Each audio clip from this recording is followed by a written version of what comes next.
आज की true horror story हमारे साथ हमारे एक साथी ने शेयर की है। वे बताते हैं कि जब यह घटना उनके साथ घटित हुई तब वह और उनका पूरा परिवार कुछ दिनों तक दहशत के साए में रहा। तो ऐसा क्या हुआ था उन लोगों के साथ उस बीच, तो आगे की कहानी हम उन्हीं के नज़रिए से सुनने वाले हैं।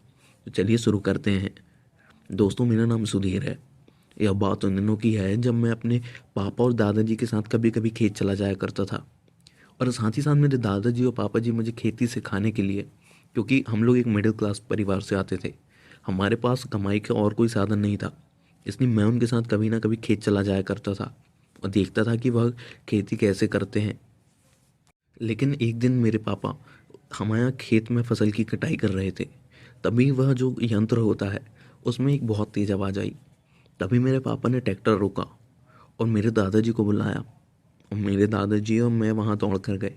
तो हमने वहाँ पे देखा कि एक मटका फंसा हुआ था उस यंत्र पे। जब उस यंत्र में से पापा ने उस मटके को बाहर निकाला, तब उन्होंने देखा कि एक मटका था जो कि देखने में काफ़ी पुराना लग रहा था और उसके ऊपर एक काला कपड़ा बंधा हुआ था। तो मेरे पापा ने उस काले कपड़े को जैसे ही निकाला तो वहाँ पे देखा कि बहुत सारे सांप और अजीब से कीड़े कीड़े निकल रहे थे, जिन्हें देखकर मैं और मेरे पिताजी और दादाजी हम तीनों ही डर गए और हम 2 कदम पीछे हो गए। और हमने देखा कि वह सांप निकल के अचानक से ज़मीन के अंदर जा रहे थे, मानो जैसे कि गायब हो रहे हों। इतना देखकर हम थोड़े से डर जरूर गए थे, लेकिन फिर हमारी नज़र मटके के अंदर पड़ी तो हमने वहाँ पे देखा कि और कुछ सारे कीड़े भी थे। साथ ही साथ वहाँ पे सोने के और चांदी के सिक्के भी थे, जिसे देखकर हम तो खुश हो गए थे, क्योंकि हम लोग बहुत निम्न तबके के परिवार से आते थे।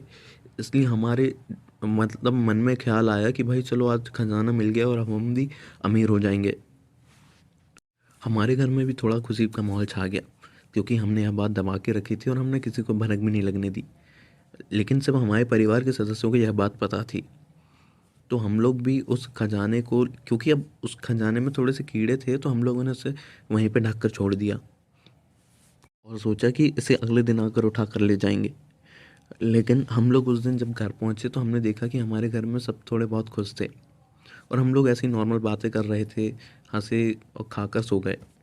लेकिन जब हम रात में खाकर सोए तो मेरे पापा बोल रहे थे कि उन्हें एक अजीब सी बेचैनी महसूस हो रही है, उन्हें नींद नहीं आ रही थी। लेकिन फिर उन्होंने भी थोड़ा शांति करी और ध्यान लगाया, अपने भगवान के पैर पड़े, मुँह हाथ धुले, उसके बाद उन्हें भी नींद आ गई। लेकिन दोस्तों, जब वह सोए और उन्होंने अगले दिन हमें बताया कि जब वह सो रहे थे तो उन्हें सपने में अजीब अजीब सी चीज़ें दिख रही थी। मान के चलो कि बहुत पुराना ज़माना है और उन्हें बहुत ही भयानक दृश्य दिख रहे थे।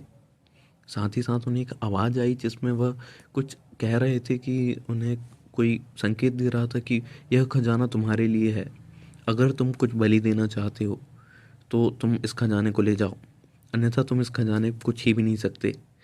अगर तुमने इस खजाने को छीन लिया तो तुम्हारे घर में तुम्हारी बड़ी बेटी की मृत्यु निश्चित है।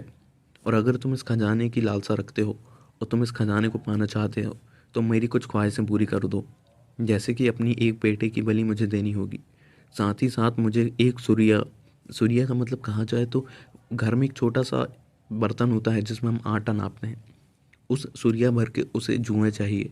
साथ ही साथ उसने कुछ ऐसी भी मांगे करी जो मैं आपको यूट्यूब पे नहीं बता सकता।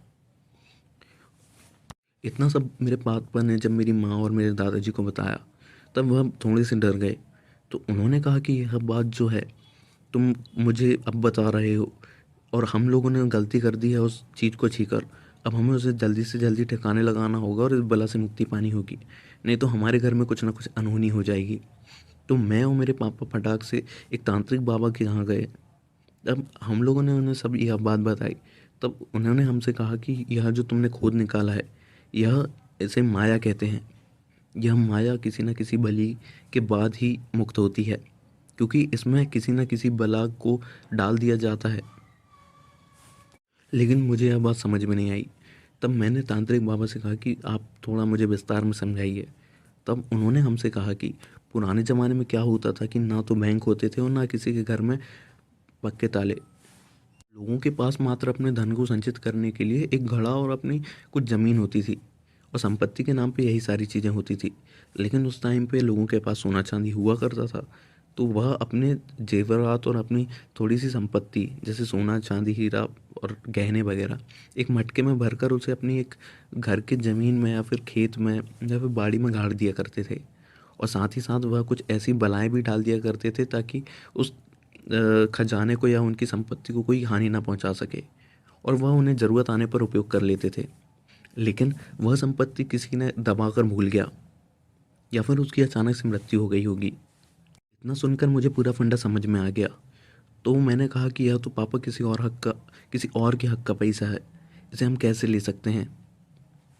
तभी यह सुनकर मेरे पापा भी थोड़े से सहम गए और उन्होंने कहा कि तांत्रिक बाबा, हमने इस माया को धोखे से निकाल लिया है, अब हम इसे वापस करना चाहते हैं, तो अब हम क्या करें। तो उन्होंने कहा कि तुम कुछ मत करो, उसकी मांगों को बस पूरा मत करना और उसे ढक कर छोड़ दो। कुछ दिनों तक वहाँ पे मत जाना और किसी भी प्रकार की वहाँ एक्टिविटी मत करना, मतलब कहा जाए तो किसी भी प्रकार का काम मत करना, और राइट साइड किसी को भटकने भी मत देना। हम लोगों ने ठीक वैसा ही किया। लेकिन हमारे पापा को कुछ दिनों तक सपने आते रहे और अचानक से वह सपने बंद हो गए। और फिर कुछ दिनों बाद या फिर 10-15 दिनों बाद कहा जाए तो मैं और मेरे पिताजी और मेरे दादाजी हम तीनों गए उस खेत पर, और हमने वहाँ पे देखा कि किसी भी प्रकार का वहाँ पे कोई मटका नहीं था। बस वहाँ पे जो कपड़ा हम ढाके गए थे वही पड़ा हुआ था। और फिर मेरे पापा को कुछ दिनों के बाद सपने आने भी बंद हो गए। फिर कुछ दिनों बाद मैंने और अपने घर वालों ने, मतलब मेरे घर वालों ने वहाँ पे कुछ पूजा रखवाई और हमने खेत का शुद्धिकरण किया और बोला कि हम लोगों ने जो भी गलती करी हो हमें क्षमा करिएगा, हमसे यह भूल गलती में हो गई थी, तो हम इस गलती के लिए माफ़ी मांगना चाहते हैं। उस दिन के बाद से दोस्तों मुझे और मेरे परिवार को कोई भी तकलीफ़ नहीं हुई। तो दोस्तों ये थी मेरी अपबीती, या कहा जाए तो मेरे साथ वह घटना जो हकीकत में हुई थी। दोस्तों अगर आपको कहानी पसंद आई तो वीडियो लाइक ज़रूर करिएगा। साथ ही साथ मैं देख रहा हूँ कि आप लोग हमारे चैनल को सब्सक्राइब नहीं कर रहे हैं, साथ ही साथ हमारे वीडियो में फीडबैक भी नहीं दे रहे हैं। दोस्तों अगर आपको वीडियो पसंद आती है तो